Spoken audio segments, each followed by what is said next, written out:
we're here. We're live. Woo! We've been gone a little minute. I missed us. Yes. Sorry, y'all. We're back. Woo! Yeah. We got our girl Amanda. Hey. Yes. It's a 3P. Back again. Hey. This is her trilogy. That's all that. It's right. Yes. This is the return of the king, I guess. Whichever trilogy you prefer. A quick little, hey, how y'all doing?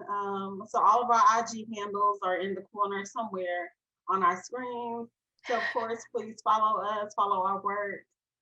Join the IG for the Right Talk, which I'll put that in the chat over here, the live chat. I'm Latedra. Then we have our lovely Brittny. Then Sheena. And of course, Amanda. Our show tonight is about the right myth or legend, I suppose, whichever one like works best for you, because we learned that they're interchangeable, right?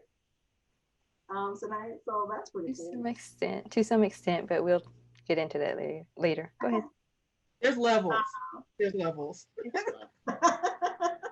It's levels of this shit. Levels. So why this topic, I suppose? Well, we are all speculative fiction writers, and to some extent, so this is right up our alley. We like the gory, we like the trickster monsters. I like the trickster monsters. I like the flying monsters. So it's like, look, she was like, yeah. I like all of the monsters. I always look like a bobblehead every time he names it, like, Yes. So we figured, why not, right? It's kind of one of those things that if you're learning speculative fiction or you want to get into speculative fiction, you kind of have to know these monsters, or you have to like know it like a starting point. So hopefully we can help you figure that out by talking about some of our favorites, some of the ones we don't really know about. Because some of them are on our list that I had not heard of before. So I'm excited to like look this up and figure out what's going on. Which is another component of our show tonight, is we will probably be researching some of these monsters. So if you know any information or any great sites that we can go on to look for them, please do. Okay, please share it in the chat, and we will we'll search it along with you. So we're all learning tonight, right? yay! Okay. So we're going to do a quick self promo for our lovely Amanda. Go ahead and show us your book, girl. Tell us everything. Okay, well, I brought the Kindle version with me today. It's not just paperback, so here, oh God, look at that glitter. Here we go. I'm gonna just hold it like that on Kindle. Here we go. Today has been a struggle, so here we go. That just completed the hat trick of struggle. Okay, To A Stair With Love. It is an urban fantasy novel. Basically, witches, vampires, street fighting, magic tattoos, cross-country road trip, vampire president, news articles. If you like Buffy the Vampire Slayer, if you like The Craft, if you like shameless hip-hop and pop culture references, you're probably going to like To A Stair With Love. It is out. You can get it on Kindle and paperback on Amazon now. Get both. Get both. Or you can get both and doubly support me. I will not be mad at you. Hey, I'm dropping that link in the chat right now in case y'all want to get it. Please do. So who would like to start off? My favorite books. I just want you to know that. Like, I will go back. Like, that's quickly becoming one of my favorite books. I'll go back and like, I feel like some Amanda Ross writing today. It's true. Happened. Like, oh my gosh, you guys are like, I can't. You're making me blush. I haven't read anything like that like before. And so that was like, I was like, ooh, I was like, wait, how young are they? yeah. He got tattoos. Oh my gosh. Like, I haven't read like that. Like I resonated with Tedra's book, which I hope she talks about, but like I read Tedra's book and I was like, oh, this is really good. And then I read it, Stare at Love. I'm like, oh, this is really good. Like I really am excited about all the writers that I've been exposed to since doing this because I've gotten so many good books. It's so nice. That's really true. Well, it's the first in a series. There's 2 more books, so we've already talked about beta reader opportunities for this group here. So. Shamelessly plugging ourselves to the beta reader group. So, first question: what makes a myth or legend a myth or legend?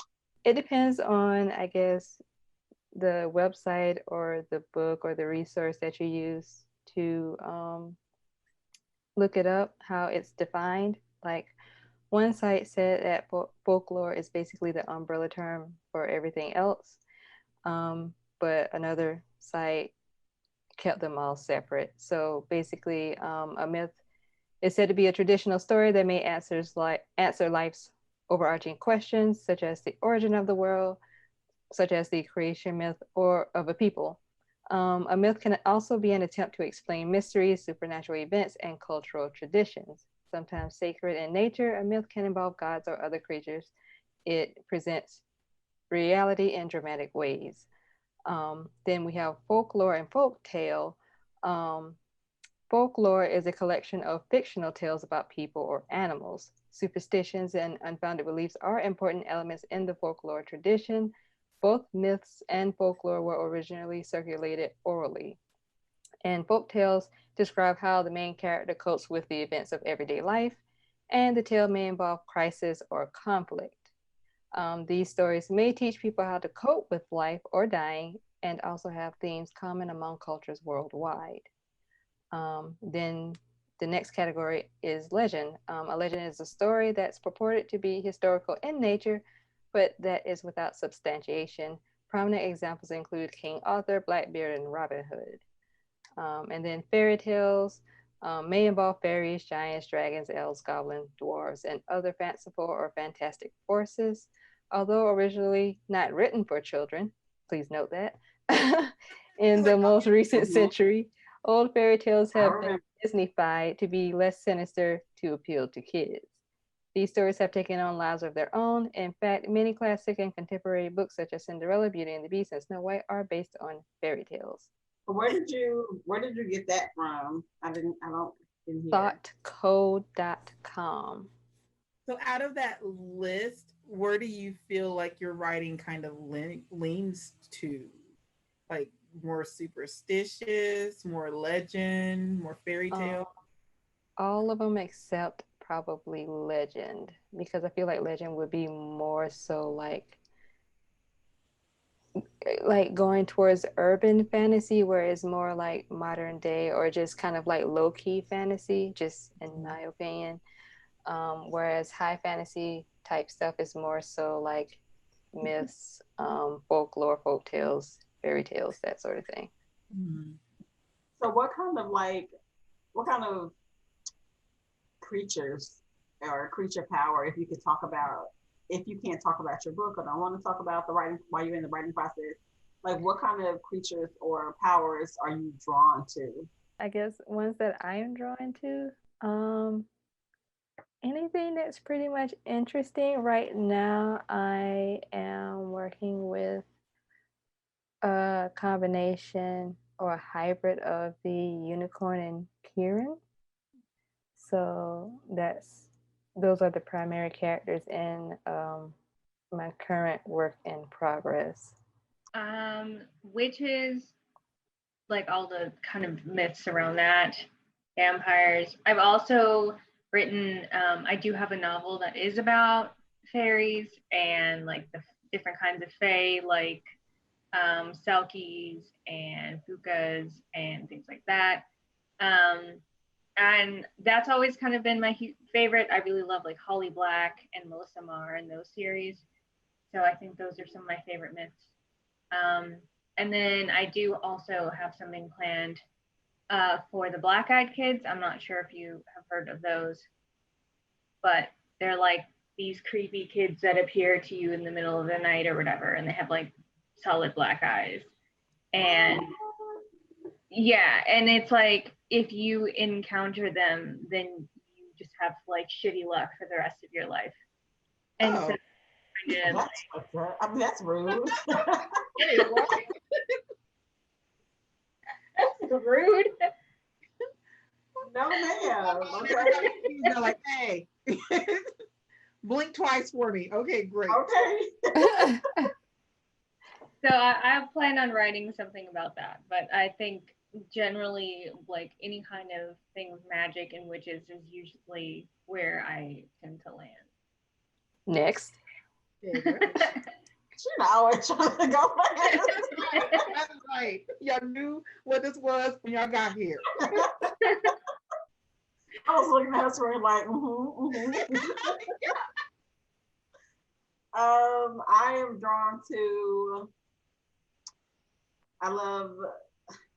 So wolves are always my favorite, like number one go-to. There's probably a wolf in like every book.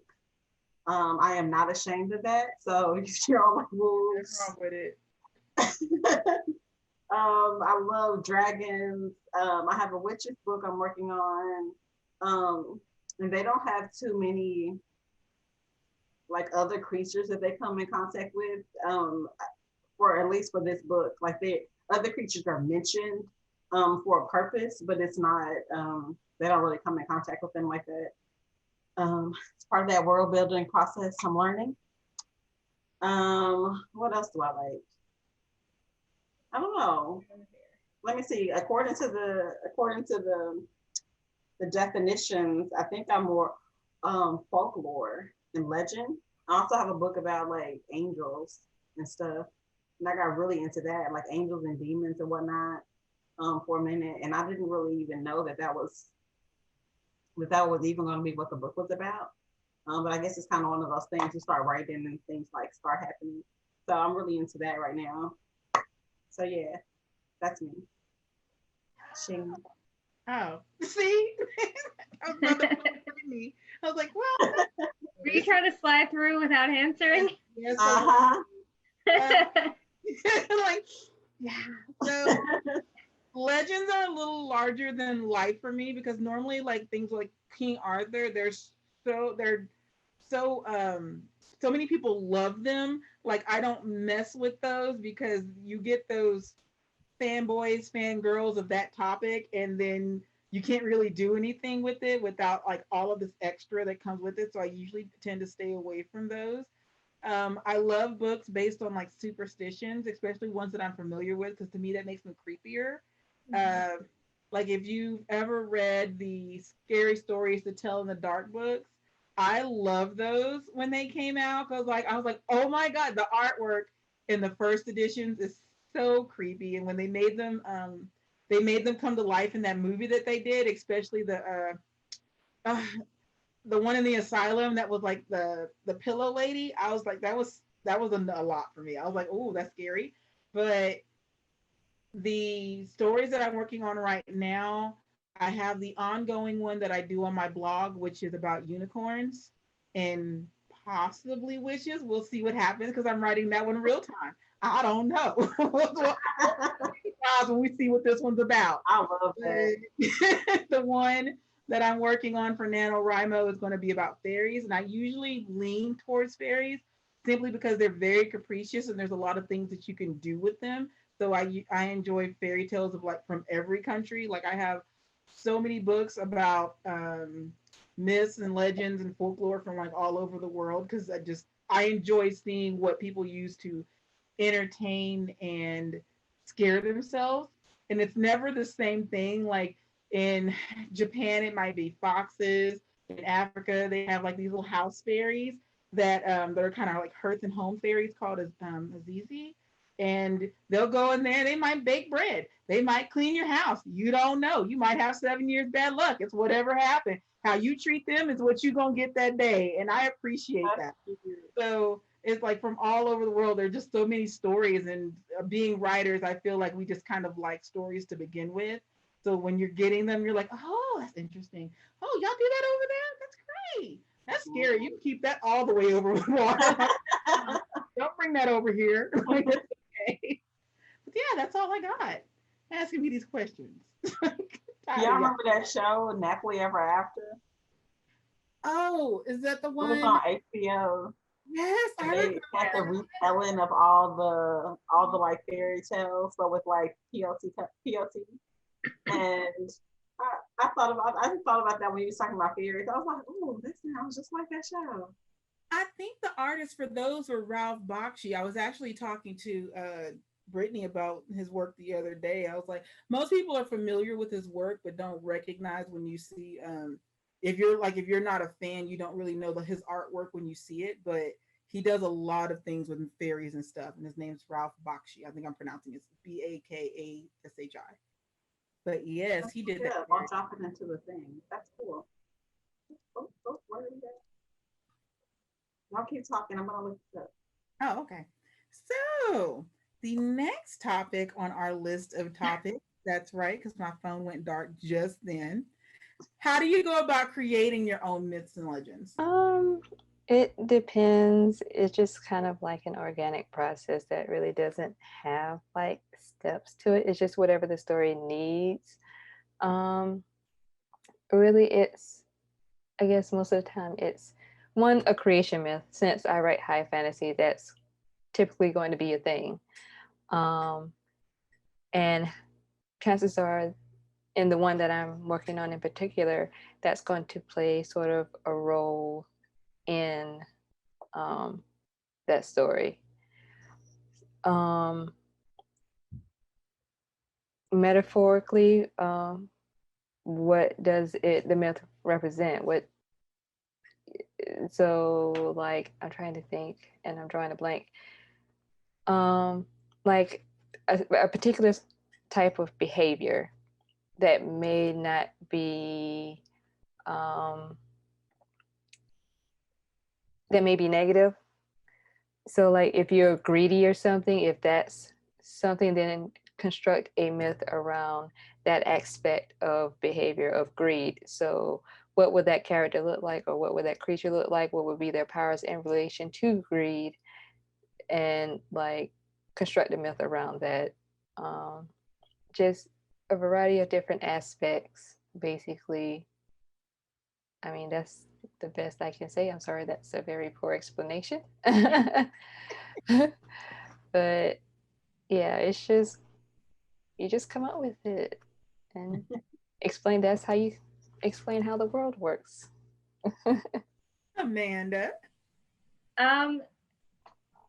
So I had to write like my own creation myths as well, kind of, just because in To a Stare with Love, witches and vampires have had such a huge feud forever, and I had to explain that. I had to have some background context for why that is. I couldn't just be like, well, because they like hate each other, right? I had to put that background. So that was fun, writing kind of like an ancient Queen of the Damned-esque myth behind how vampires were created, how witches were created, and then how they started to hate each other, and how that feud has carried throughout the centuries, because it wasn't like a one and done thing. It was kind of a consistently like tit for tat, who has the upper hand. Though like vampires typically have had the upper hand, and witches have been more of the, like minority in this case. It was fun. I plan to, and this is, I guess, like I plan to write it like out as kind of a short story novella and either put it on my blog or put it on Wattpad or something. So you will get to read the whole thing at some in the future, in the near future. Let me say that. We're excited about it. Tedra. Oh, you want to go last again? What? We're gonna make her go like next to last or first on the next question. Well, next question. I'm gonna have all these technical issues. I'm be like, I can't hear y'all. Now, log on to your phone. Come on. Like, oh no. And fade to black. Let's see what I did for the witches book. I honestly don't know. So I'm not good at, I can remember like facts. like in my brain, but spilling them out is an issue. It's sort of like I can't really give you directions, but I can give you directions. You know, like when you're driving somewhere, I'm that kind of person. So in my books, I tend to create myths around other myths. Like the one on Wattpad, it's created around the Orishas, if I'm saying that correctly.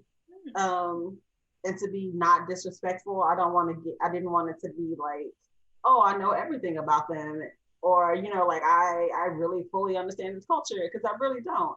But it's so I wanted to give them like complete different backgrounds, but still take the heart of what they stand for or stood for, and put them in like modern times, if that makes sense. Like they still have a good backstory for how they like fell, which I don't think is mentioned in that one that's on Wattpad, but yeah, so I kind of create stories around, or myths around, things that are already there, and kind of shape it. I guess does that answer the question or not? No, you answered that. Okay. Like I was following. Whole lot better than my rambling. I felt like I was talking in circles. So for me, myself, like if you've been following this show for a minute, y'all all know that my relationship with world building is real strained. So like we're like distant cousins, like we're here, but we're not here. So I recognize you. yeah, I recognize them, but barely. So the story that I'm writing on my website, that's like I said, is ongoing. It's based around that the myth of the unicorn, and that's probably like you'll see it like maybe the first 3 or 4 chapters, and that myth starts to become less important, simply because I enjoy stories that are based on legends and other superstitions, but I enjoy the story that the writer has to tell more. So like, yes, while I'm glad that you're leaning on this folklore, I want to hear your story.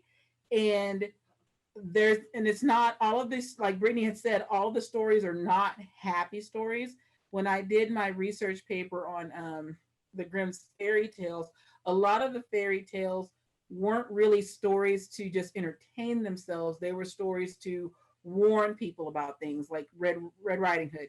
That one was about girls who were being kidnapped in that area, or you know, pedophiles who were harming children, and you know that the whole story was the idea of like a warning message for children and other people to like, hey, watch out, don't go to places by yourself.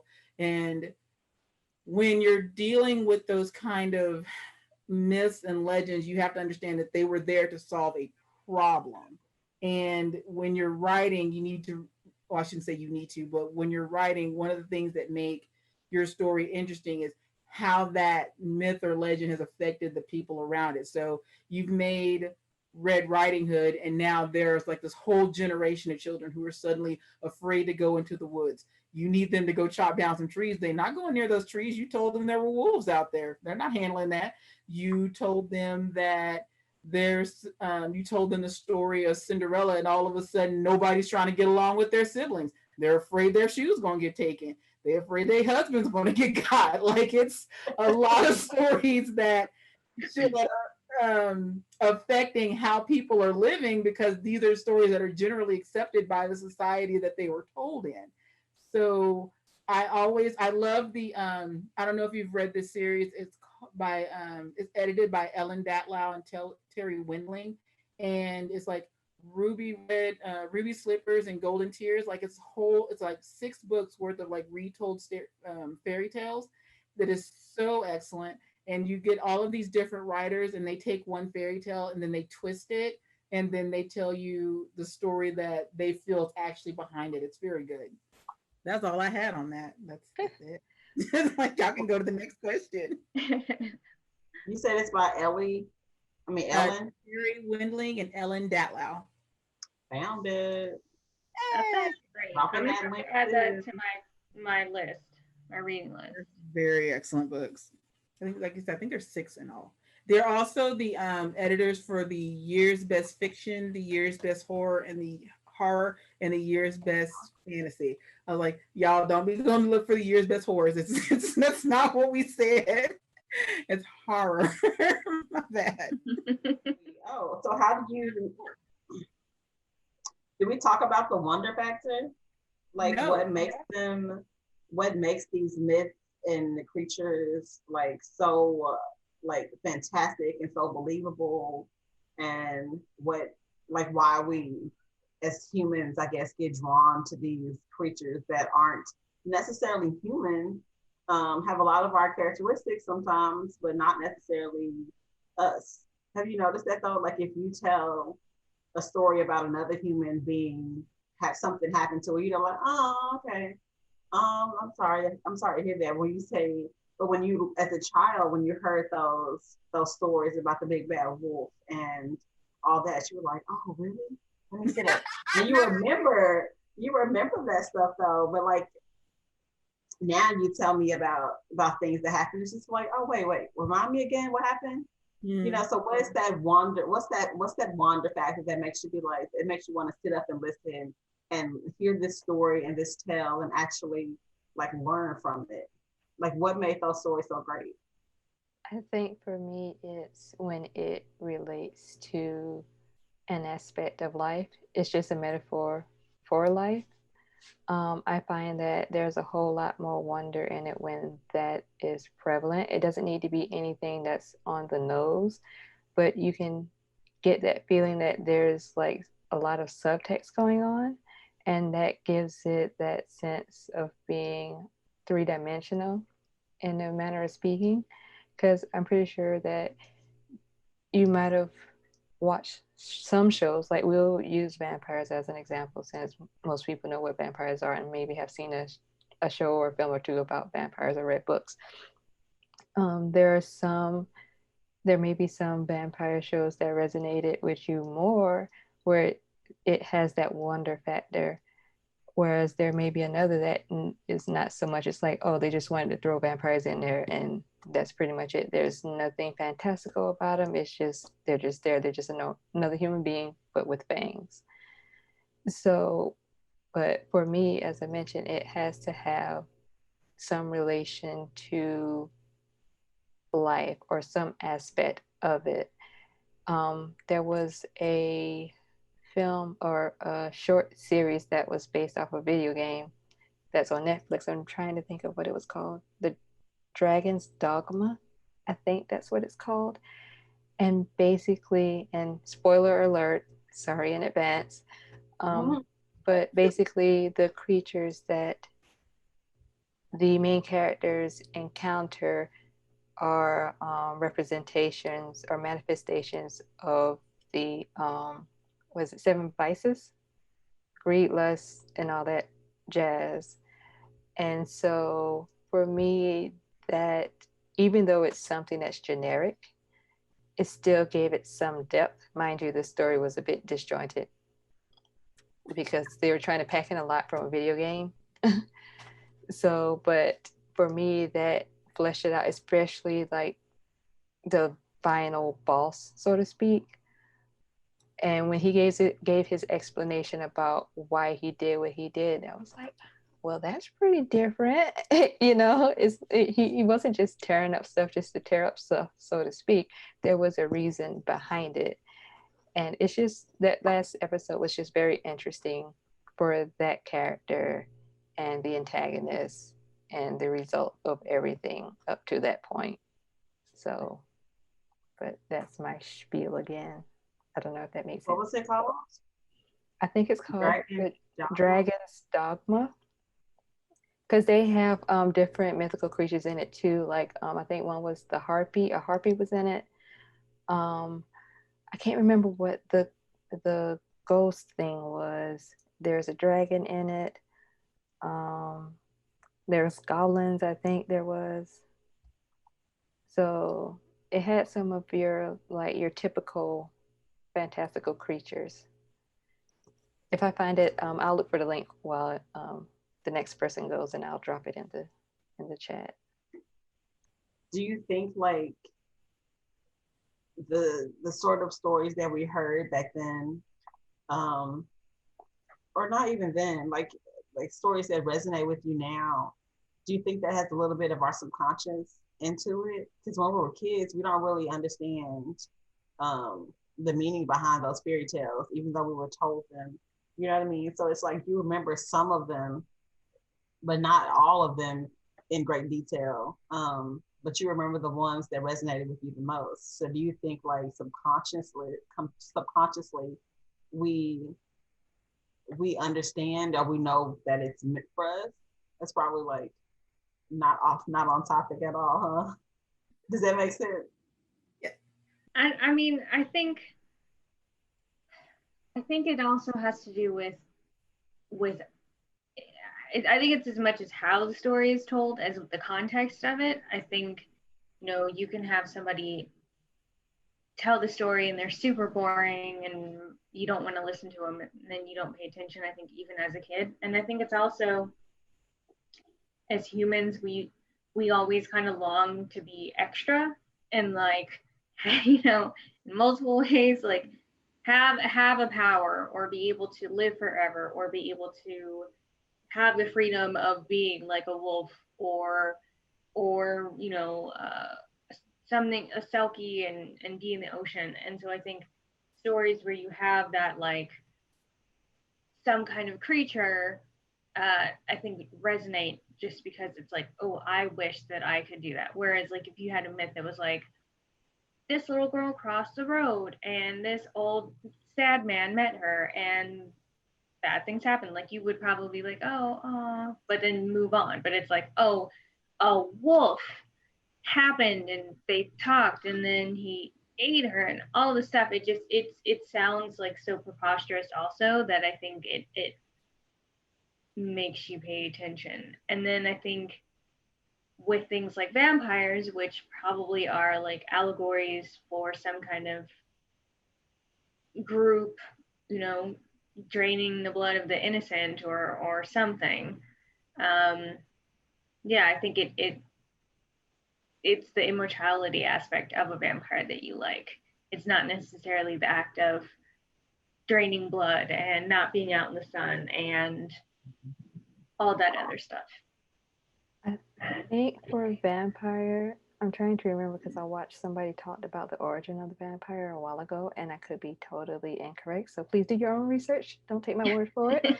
But I think the vampire, I think they came about due to the plague, and there was something, I think, dealing with homosexuality, because initially I think, according to the person that I watched, that the original vampire did not drink blood from like women, virgin women or something like that. They were only like dudes, I think. And then like the one story they quoted was where the vampire ended up drinking blood of a virgin woman, and it wasn't necessarily the sunlight that killed him, but I think it was like a combination of the sunlight and the virgin woman's blood that ended up killing him. So that may be where the sunlight aspect of the vampire come from, where they get destroyed by sunlight. I want to say that was what he mentioned. I could be totally wrong, but please do your own research. Do not take my word for it, because everybody will have their own interpretation for the most part. So interesting. I've never heard that one before. Yeah, it was I think it was Crispin Freeman. He's a voice actor, but he also like does research into mythology and stuff. And that was one of the things he had talked about. I don't know where that video is. I watched it years ago. Next. Sheena. I was real hard staring at Tedra's box, like, on girl. like doing my book and my.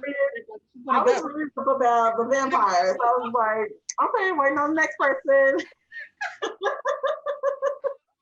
Doing my little Jedi mind trick and it wasn't working. It's okay.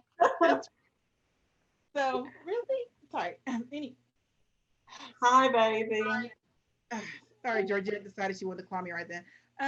So with a lot of myths, they usually are stories or legends. They usually address some type of fear that the teller has. So with vampires, it's the continuation of life, whereas with Frankenstein, it's the creation of. And if you look at stories with witches or warlocks, it's the control of. So when you're dealing with a lot of these myths, they're trying to make sense of what is going on around them that they don't necessarily understand or have a way of explaining. So I think the wow factor for a lot of people comes in with the idea that it's solved a problem or it's solved something you were wondering about. So in the Grimm's fairy tale, The Bone Flute, the it was a story where there were two brothers and one of them got murdered and a shepherd found his bones and made a flute out of it. These Grimm's fairy tales are real gruesome if you're actually reading them. I just want to. They're called Grimm for a reason.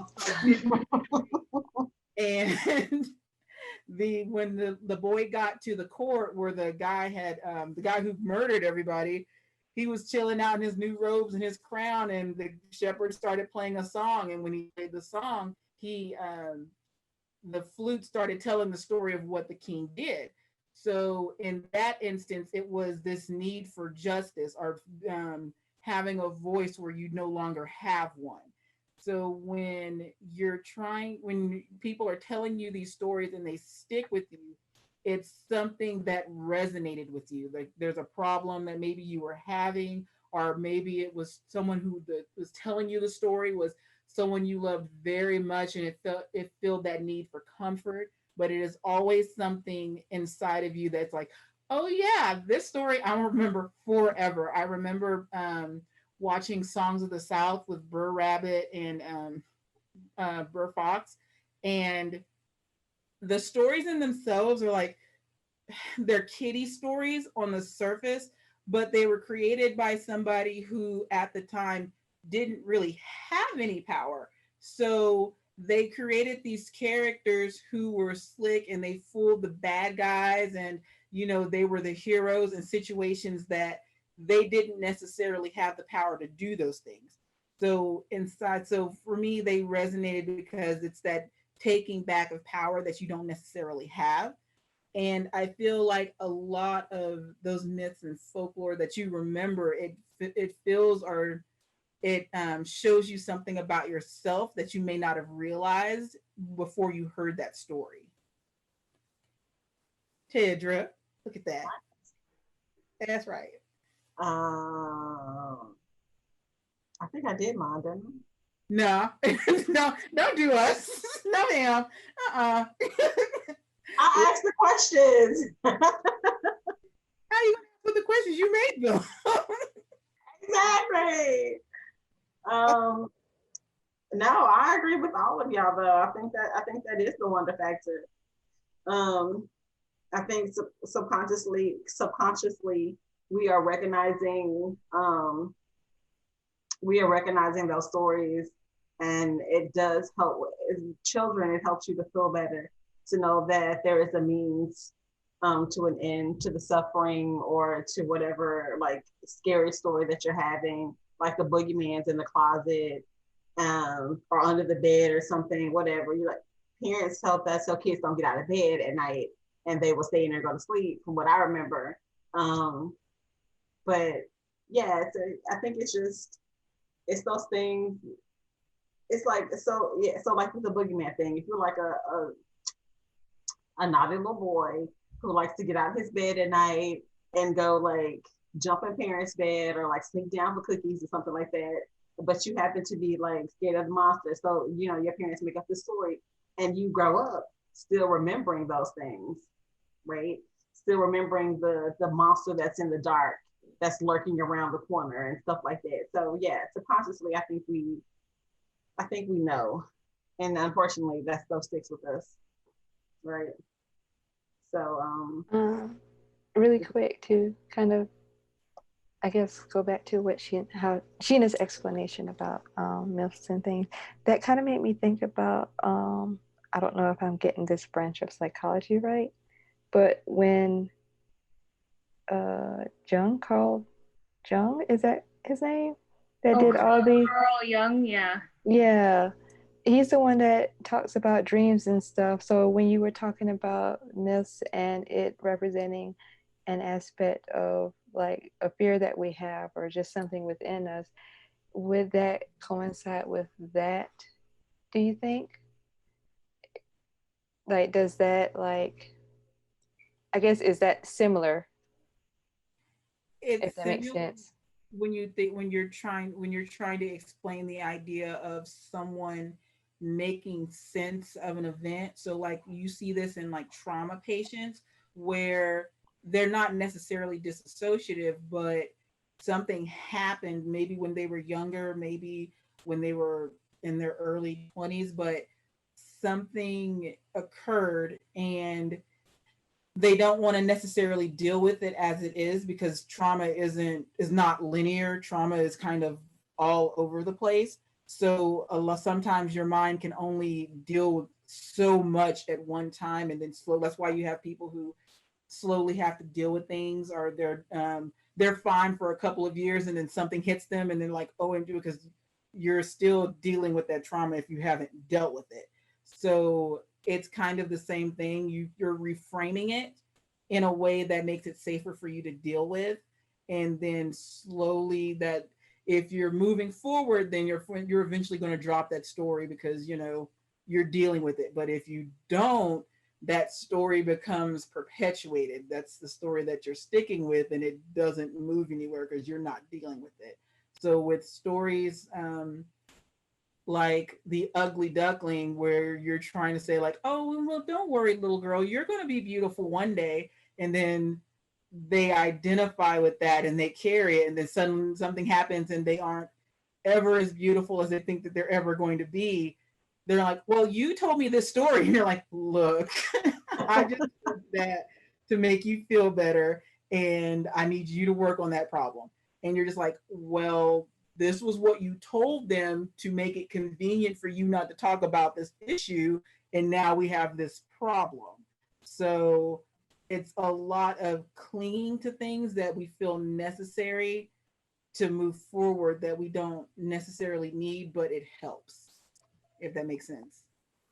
I think it's also like kind of how you were talking about using it to explain things that you don't understand. It's also, I think, explaining human behavior too, because like I was listening to a podcast that was talking about these like werewolf murders that were happening in Germany, and it was a guy, but he was just a very hairy dude, right? Like long, kind of shaggy looking guy, and he was these committing murders. They were very brutal, and because of that, people couldn't reconcile that a man could do something this horrible, and so they married that with it must have been a beast. Oh, he was hairy. Oh, it's a werewolf. Oh, this guy, he looks normal now, but just wait till you get him in the Moonlight Girl. Like it all had escalated to where it ended up being he's a werewolf instead of just it being a human that did terrible things and us being able to like hold that in our minds that is something that can happen. I think it's also like with Jack the Ripper too, like there are people that are like, oh, it must have been a demon, it must have been a ghost or something like that, because how could a human have evaded? And it's like that shit happens all the time, even now. Like the police were just invented, the things were shitty at that time, and it happens. And I think it's like used to explain human behavior, because it's hard to again reconcile that humans can do like terrible things to each other. I'm also saying, did y'all hear that? No. Yeah, I sure did. I was like, we about to have some real technical difficulties. We'll see y'all. Like, good night, everyone. Bam. It's the ghost in the machine. What's going on? Okay. What was I saying? Oh, okay. So how humans can be kind of horrible just because, um, like you were saying, um, they build up in their mind like these monsters who do these horrible acts, but at the same time, when they've encountered monsters or beasts or something like that, it's almost so like the Frankenstein monster, remember? Or we were watching um the Adam Sandler movie the other day, and it's sort of like I know, but still, it's sort of like humans can perceive those things up until a certain point before things start becoming too real, and then their mind kind of shuts off, and they're like, oh no, that didn't happen. That's not true. That was just such going crazy. So it's so trying to think back into like those days and times, like how did they perceive how can they perceive like the story being true but not the actual events themselves, right? Well, I mean, back then they didn't have forensics, so there's really not a whole lot that they could do other than tell stories at that time because there wasn't any real way for them to test the theories. There's a book, well, it's a huge series from White Wolf. I don't know if any of you have ever tabletop role played, but in their vampire book and their hunter series, there's this power that you can give your character. Well, it's not a power technically, but the character that you have has the ability to kind of make the human forget. So in the werewolf series, so you're a werewolf and playing this particular character, and you suddenly something happens and you're a werewolf in front of everybody in the middle of the mall. I don't know what happened. I don't know what sale you were trying to get to, but whatever the case is, you completely werewolfed out. But the humans that are in this mall are watching this, but something makes them forget or they automatically try to make sense of what they saw because they can't understand those things. And so in this particular story or game rather, you do that thing and then the human around you is like, oh well, they just got really angry. No, they turned into a werewolf by the water fountain. You saw it, I saw it, everybody saw it, but you're over here like, oh no, they just got angry and then they were just really loud. But that's not what happened. No, no, no. They were just really loud. And so you have all of these humans telling this random story from the position that they were in. And then that's how you get these myths and legends because it's the same event, but everybody perceived it differently and they're just taking bits and pieces. What you're saying. It's They true. do that in the Mercy Thompson books. Like the werewolf magic or whatever is, if humans see them, they think they're just like a really huge dog when clearly they aren't. But it's like, your mind plays tricks on you, but like, I didn't really see that. That's not true. But like I believe in ghosts, right? So I believe in like those little white shadows, those little black shadows that come out in your peripheral. Like, so like I know I've seen that stuff. I believe in ghosts every time I watch something like The Ring, then everything's a ghost. The Girl, sound, no ma'am. the TV just came on, like was that Samara? Hell no. Like This is a horror writer over here. I'm like, nah, son. Well, that's why I can be a horror writer because I know what it's like to be afraid. That's a whole bottle of note. Have y'all seen Lovecraft Country yet, where they have those two girls that are dancing? Not yet. Stuff, and I was just like, nah, I'm good. I'm gonna go back and come back in about 10 minutes when this is over. Y'all let me know because it was just something about them that I was just like, nah, nope. Do I need to watch this during the daytime and not like when we get off this meeting? Yeah, you watch that during the day because you're like, even if you're okay with the rest of the series, that one scene, I was like, no, I'm gonna go. I've been watching The Haunting of Bly Manor, and so I've watched. Oh, is that good? So I watched the first 2 episodes. It's slower than the first series, like the first season, because the first season, like the first episode out the gate, you start. I think it's also I was more biased towards the first season because I am one of 6 siblings, and every single one of them reminded me of me or one of my siblings, and I was like, you.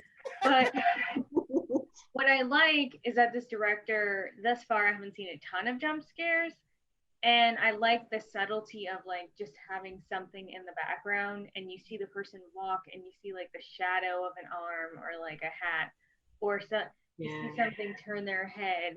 That's the kind of horror that I like versus like a jump scare, because it's like that terror of this thing just standing there watching you, and they're patient, and you're just like, I think something being like patient and biding its time is much like scarier than something just jumping out at you.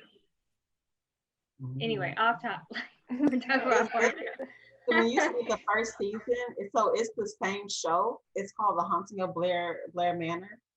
So it's like an anthology, kind of like American Horror. So the first season was The Haunting of Hill House, and it's based off The Haunting of Hill House by Shirley Jackson. I didn't know that.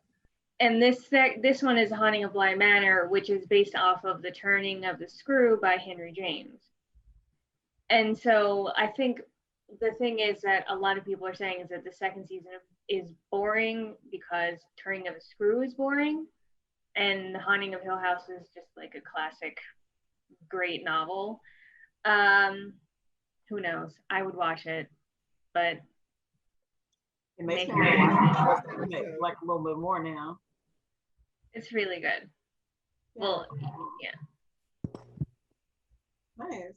Okay, how do you weave an old legend into something fresh? Do you want to start, Amanda? Because you just did this. She's like, nah, Sheena. I totally had a brain fart. I was like, wait, how did I do that? Well, how about this? How did you decide to make your witches first off younger than we typically see in adult witches, and then two, how did you decide on, I don't know if we talked about this before, but how did you decide on that tattoos will kind of be like a symbol of their power, or so how did they start there? So I knew with this book I didn't want to, there was a couple of things I didn't want. So I didn't want it to focus strictly on Eurocentric magic because we've seen that stuff before. I didn't want it to be like witch means woman because I think it's more of a modern thing. I could be wrong where it's like there's that distinction, witch is female and warlock is male. I wanted it to be across the board. I also did want to highlight male witches just because I feel like, again, a lot of it is like the old crone, and I think that's just because people not understanding older women living on their own and being independent women, like, So I think that's what it was. I wanted to target younger readers, but I didn't want to do YA, so that's why I made them about 21, just because I feel like, when you're 21, that's still a pivotal age.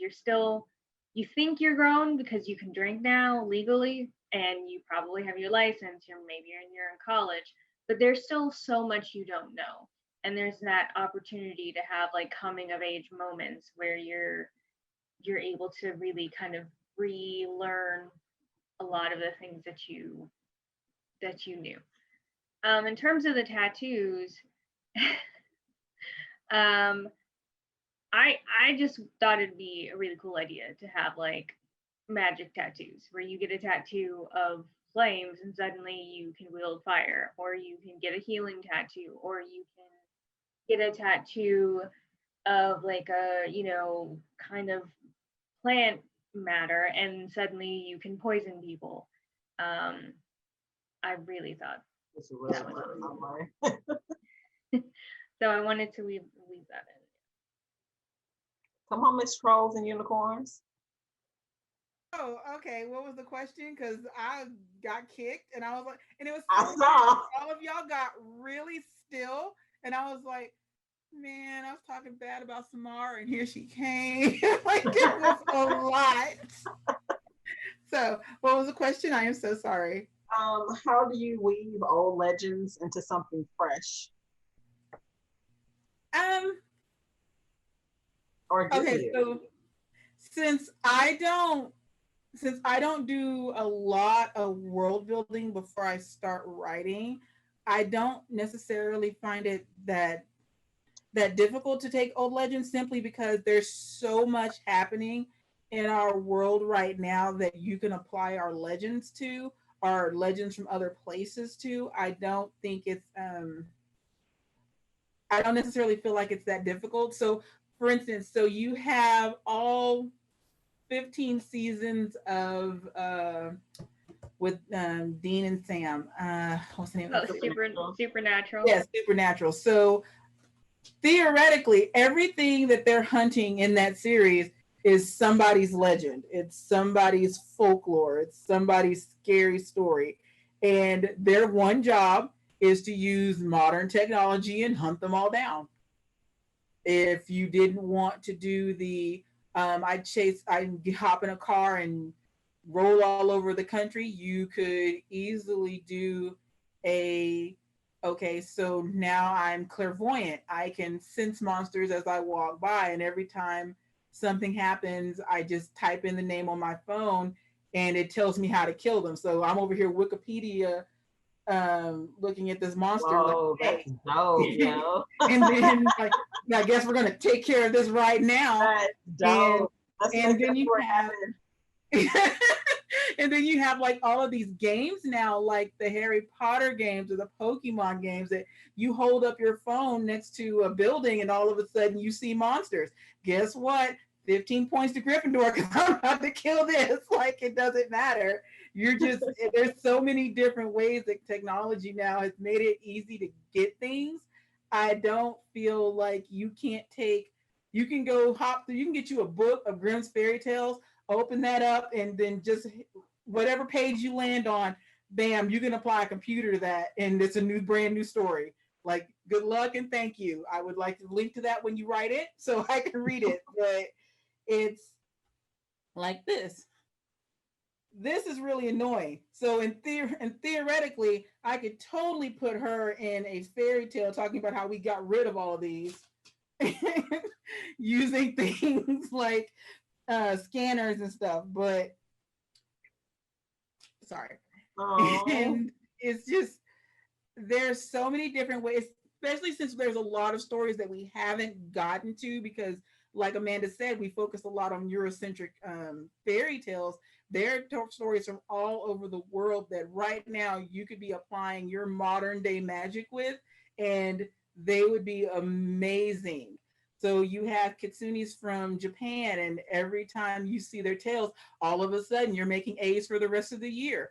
If you see a knocker in a mine somewhere, then whenever you see them, you know that there's gold there. You know that there's diamonds. Like you know that you're going to be able to find something. So you take that, and so all of a sudden you're in New York, and you see a knocker behind this, like going past this door.